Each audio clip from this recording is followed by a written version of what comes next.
Bonjour à vous, chers amis, choisis de Jésus du monde entier. J'espère que vous allez bien, que le bon Dieu s'est fait présent et agissant dans votre vie cette semaine. Choisis de Jésus du monde entier.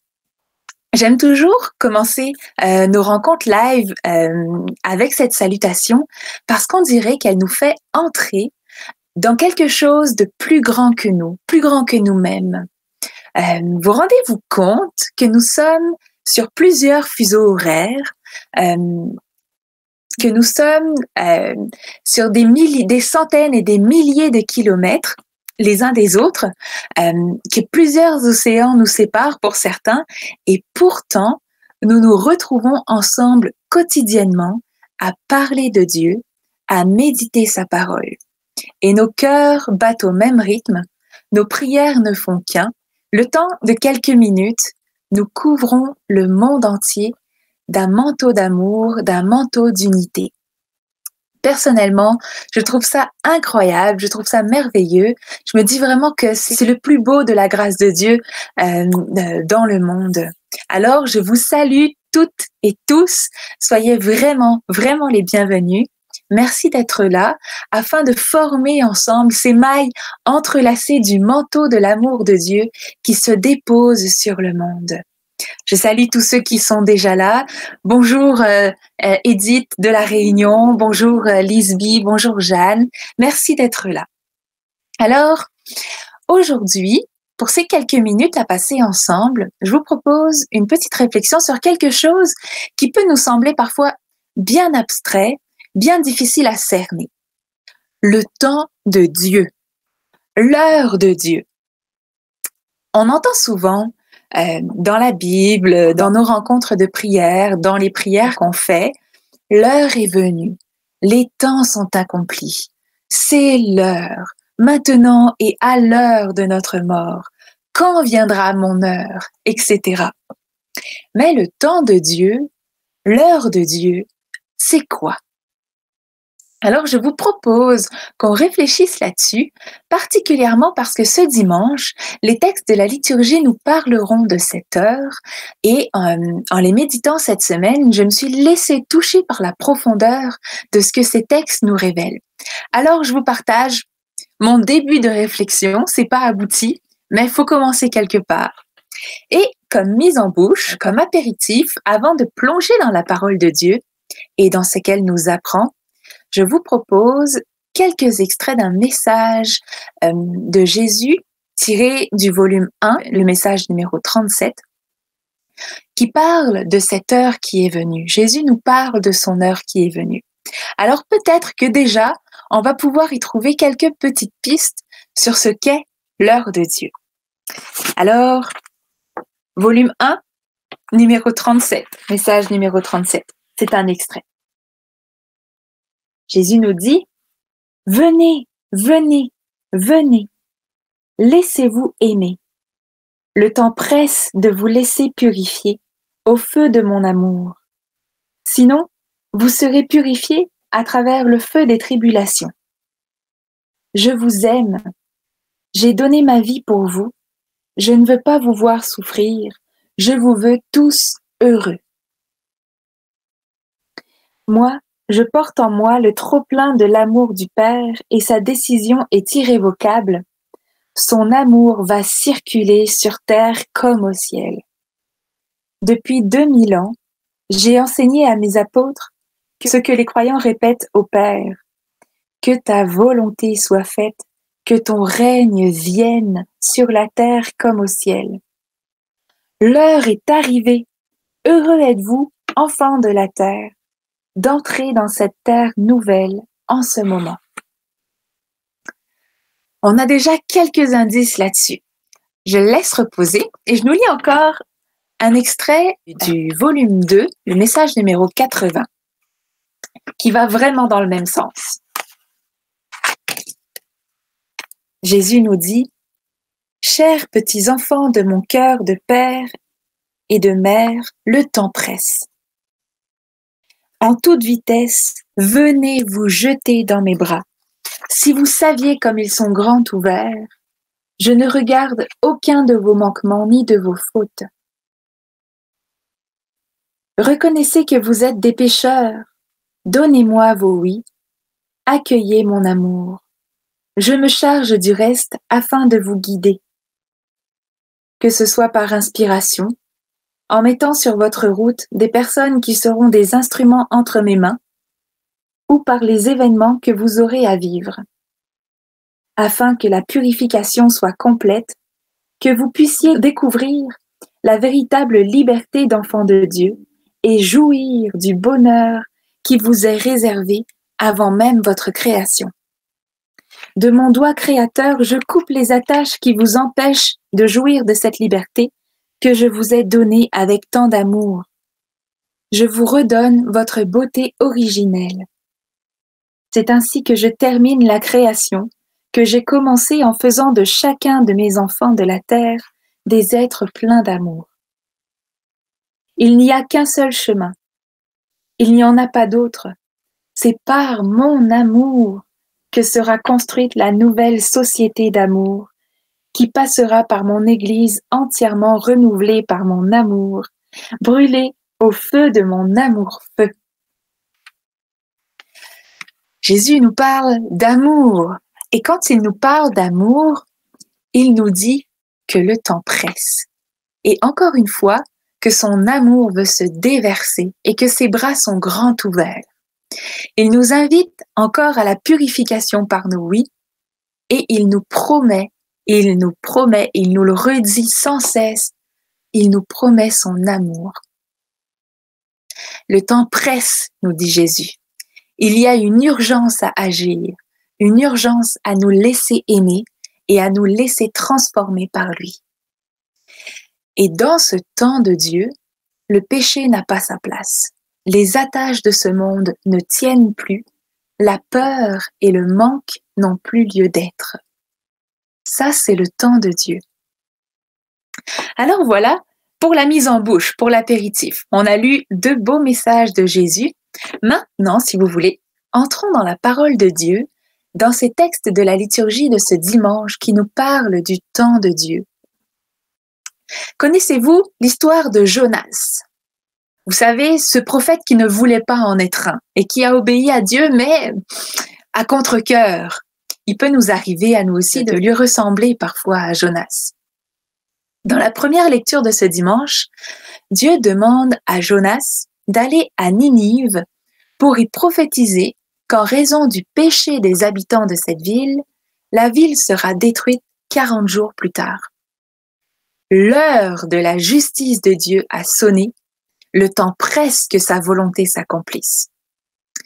On dit que Ninive, c'est une ville extraordinairement grande, qu'il faut 3 jours pour la traverser. Et que, pourtant, Jonas n'a mis qu'une journée pour le faire. Autrement dit, chers amis, Jonas a couru.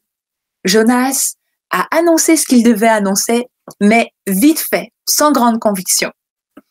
Pourtant, malgré le travail discutable de Jonas, les Ninivites se convertissent. Et le texte dit, aussitôt, ils crurent. Aussitôt, avec le même empressement, tout de suite, maintenant, l'heure de Dieu est venue, et en fait de jugement, Dieu sauve ce peuple qui se tourne vers lui. Le résultat d'une conversion, aussitôt, Dieu se tourne vers ce peuple, qui se tourne vers lui aussi. Dieu sauve ce peuple. Si on va faire un tour du côté de l'épître de Saint Paul aux Corinthiens, la 2e lecture de ce dimanche, l'apôtre nous dit « Il passe ce monde tel que nous le voyons ». Me semble que ce constat est plus qu'actuel, en cette période précise de notre histoire, en ce moment même, où on connaît tant de changements, tant de bouleversements, tant d'ajustements constants. Dans le fond, ce que saint Paul nous dit, c'est que le monde tel que nous le connaissons ne reviendra pas. Mais ça ne signifie pas que l'avenir ne sera pas plus beau, au moins aussi beau que le passé, mais plus beau, je pense. Comme la nature se transforme au fil des saisons, comme un humain se transforme au cours de sa vie, tout au long de sa vie, le monde aussi évolue. Pas sans souffrance, mais en laissant toujours poindre l'espérance. C'est ce que saint Paul nous annonce quand il nous dit que le temps est limité et que l'heure est venue de changer de comportement. Et on entend en écho ces messages de Jésus qu'on vient de lire. L'heure est venue de la transformation. L'heure est venue de la purification pour goûter à la plénitude de l'amour de Dieu. Et quant à Jésus, ce dimanche, il proclame l'Évangile et il annonce que les temps sont accomplis et que le royaume de Dieu est tout proche. Il passe près de Simon et d'André qui sont à la pêche, il les appelle et, aussitôt, ils le suivent. Puis, il passe près de Jacques et de Jean. Aussitôt, il les appelle et les deux frères partent à sa suite. Dans chacune de ces situations, parler du temps de Dieu nous amène à parler de conversion. Ninive se repent, Ninive se convertit.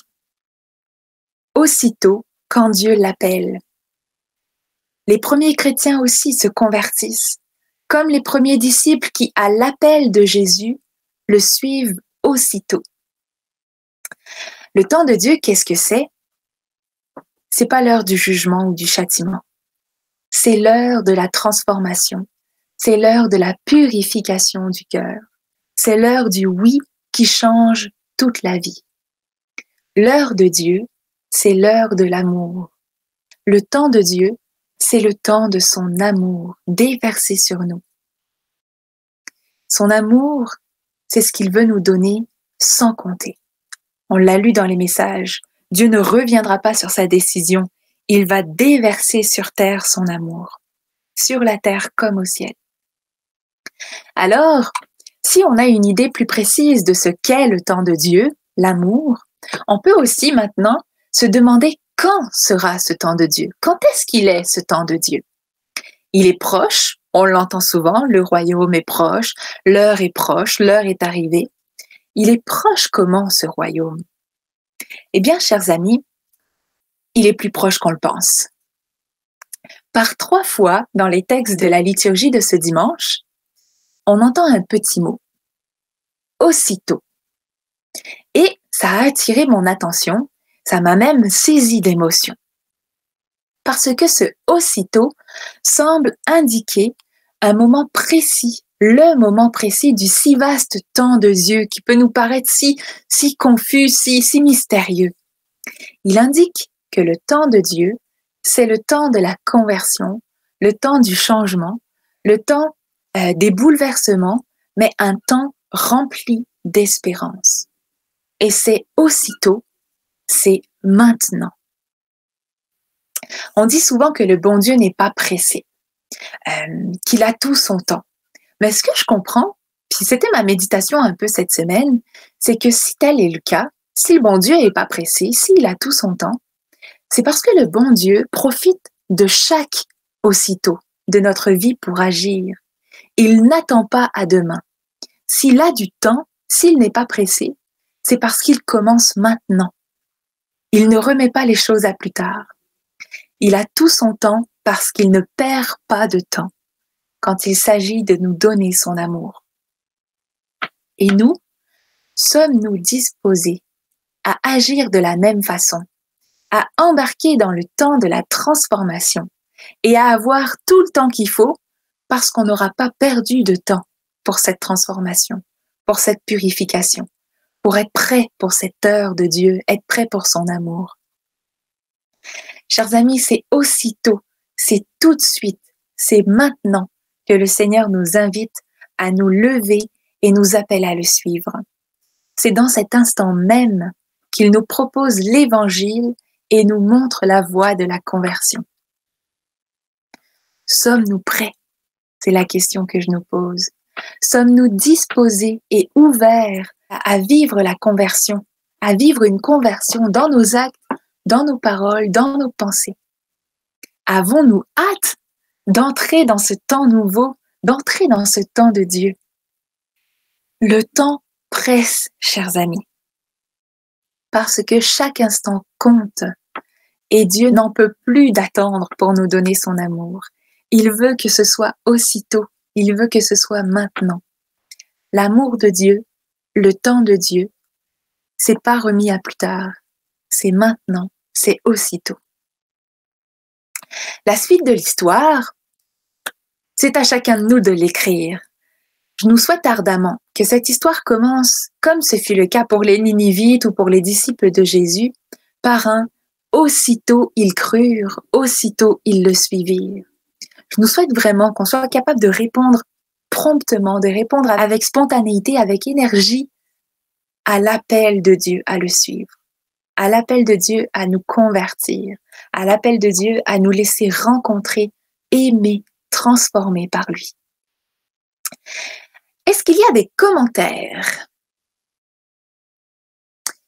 Alors, Caroline nous dit « Bonsoir de Belgique. Bonsoir la Belgique. Je suis en direct avec la messe de Medjugorje qui est en même temps que vous. Union de prière perpétuelle. Fiat à Jésus-Christ maintenant. » Oui, ben, merci. Puis c'est bon d'entendre qu'il y a du monde qui suit aussi la messe sur Internet. On peut pas, on est dans une situation actuellement où on ne peut pas vivre la liturgie comme on la vivait avant, mais il n'empêche qu'on doit prendre le temps pour ces rencontres avec le Seigneur. Rencontrer à travers la parole de Dieu, le rencontrer à travers l'Eucharistie. Merci Caroline. Merci pour l'union de prière. Anne-Laure nous dit « Merci Anicia. Je pensais que lorsqu'on disait « les temps sont venus », cela voulait dire que la fin du monde était venue. Anne-Laure, avec Dieu, il n'y a pas de fin du monde. C'est toujours un commencement. Et si oui, c'est vrai qu'il y aura, on parle du jugement dernier, on parle de la fin de ce monde, de la fin des temps, mais quand Jésus nous parle dans l'Évangile, qui nous dit l'heure est venue, le temps est venu, c'est pas le monde va être détruit, maintenant c'est le temps, je suis venu vous annoncer que si vous vous convertissez pas, vous allez rôtir dans les flammes de l'enfer. C'est pas ça qu'il dit. Ce qu'il nous dit, c'est le temps est venu de vous laisser aimer. Puis la fin des temps, la fin du monde, ben, ce sera un trop-plein d'amour, ce sera un déversement de son amour. Alors, il n'y a pas à avoir peur de ces temps qui viennent, mais vraiment à se laisser transformer. Le temps de Dieu, c'est pas un temps de reproche et un temps de souffrance. Au contraire, ça va être un temps où on va goûter à son amour, si on le veut, si on le souhaite. Voilà, merci. Ève nous dit « Jésus, aide-nous à grandir dans ton amour. » Jésus, aide-nous à grandir dans ton amour. On fera ensemble cette prière tout à l'heure aussi. Merci Ève. Voilà. Frédéric nous dit « Seigneur Jésus, donne-moi assez de foi, de force pour répondre à ton appel à aimer tout de suite ma vie telle qu'elle est aujourd'hui en tant que femme célibataire. Accepter la réalité d'aujourd'hui, accepter ce qu'on est aujourd'hui, choisir de s'aimer, choisir de se laisser transformer, accepter que le Seigneur passe à travers nous aussi pour transformer les autres. Tout ça, c'est aujourd'hui, c'est maintenant que ça se passe. Merci, merci Frédéric. Alors, je vous propose 2 courts témoignages tout courts qui nous révèlent combien l'heure que nous vivons, maintenant, aussitôt, c'est l'heure de Dieu. Qu'on n'a pas à attendre le dernier moment de notre vie sur terre, où on n'a pas à attendre le retour de Jésus en gloire, parce que le retour de Jésus en gloire, l'heure de Dieu, c'est ce grand moment de l'amour de Dieu. C'est pas dans 2000 ans, c'est pas dans 100 000 ans, c'est dans 20 ans, dans 30 ans, dans 40 ans, quand on sera à la fin de notre pèlerinage sur terre. C'est maintenant. C'est aussitôt. Il suffit d'avoir les yeux et le cœur ouverts pour le voir. Alors, 2 petits témoignages. Une personne nous dit « Je me suis procuré les 3 volumes pour le bonheur des miens, mais choisi Jésus. Je les ai parcourus avec grande joie et en étant dans la jubilation de voir comment Jésus peut nous parler dans notre temps avec un langage si amoureux et avec une simplicité si déconcertante. Jésus n'attendra pas le dernier jour de notre monde pour nous parler avec amour et avec simplicité. L'heure de Dieu, c'est maintenant. Un autre témoignage nous dit « Un grand merci de me permettre de témoigner à mon tour. Je lis les pensées tous les matins et je suis toujours étonnée de constater à quel point le message me parle en direct, en relation avec ce que je vis au moment même de la lecture. Il n'y a que l'Esprit Saint pour avoir un tel timing. Oui, Dieu nous parle en direct. Dieu agit envers nous en direct. Il nous donne son amour en direct, sans tarder. Parce que son heure, je le répète, je l'aurais dit 100 fois dans cette rencontre, mais ce sera pas, c'est jamais trop. L'heure de Dieu, c'est aujourd'hui. L'heure de son amour, c'est maintenant. C'est aussitôt. Et nous, répondrons-nous sans tarder? Répondrons-nous que nous sommes prêts à le suivre aussitôt? Alors, chers amis, je vous propose, pour terminer notre rencontre, un petit chant tout simple qui sera notre prière de demande à Jésus, celle qu'il vienne nous transformer, qu'il vienne transformer en nous ce qui doit être transformé, afin qu'il prenne sa place en nous, au milieu de nous, sans plus attendre, dans le moment présent, et qu'aussitôt son amour et le nôtre se rencontrent, s'entrelacent. Donnons-lui notre oui sincère. Donnons-lui un oui total et inconditionnel, aussitôt, en ce moment même. Le chant s'appelle « Viens me transformer ». C'est un refrain très simple. On va le faire 1 ou 2 fois, puis vous pourrez embarquer avec moi.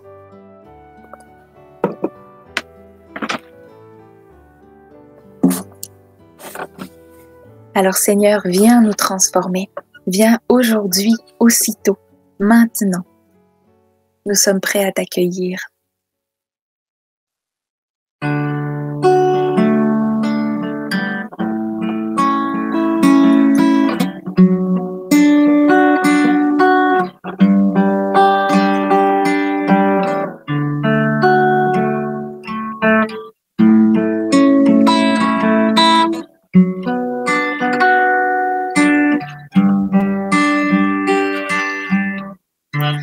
Viens me transformer, viens tout diriger, prends la place qui te revient.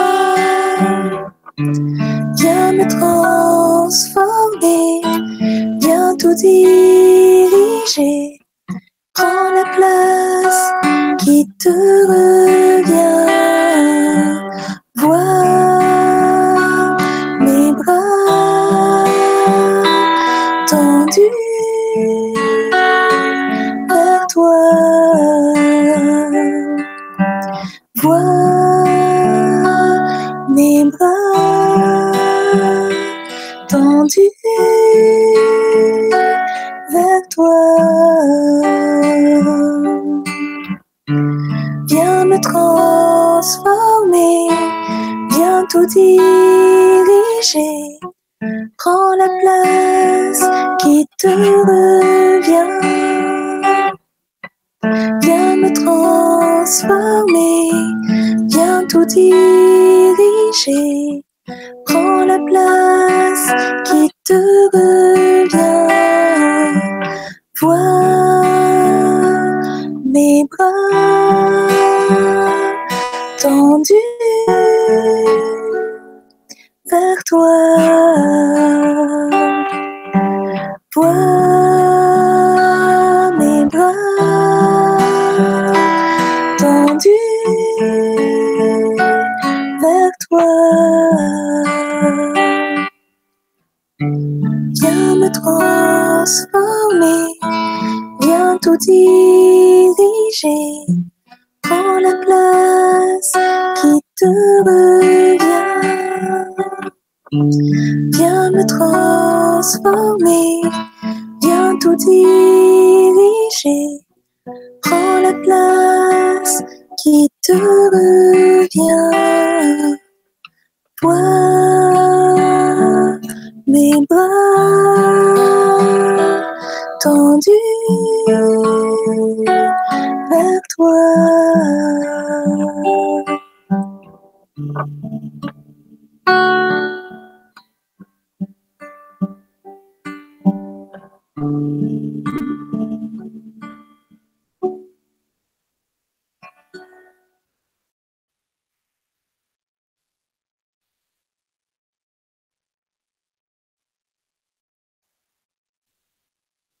Amen. Je communie à toutes les prières qui ont été faites pendant ce chant. Je les vois rentrer. Merci à chacun pour vos commentaires. C'est précieux.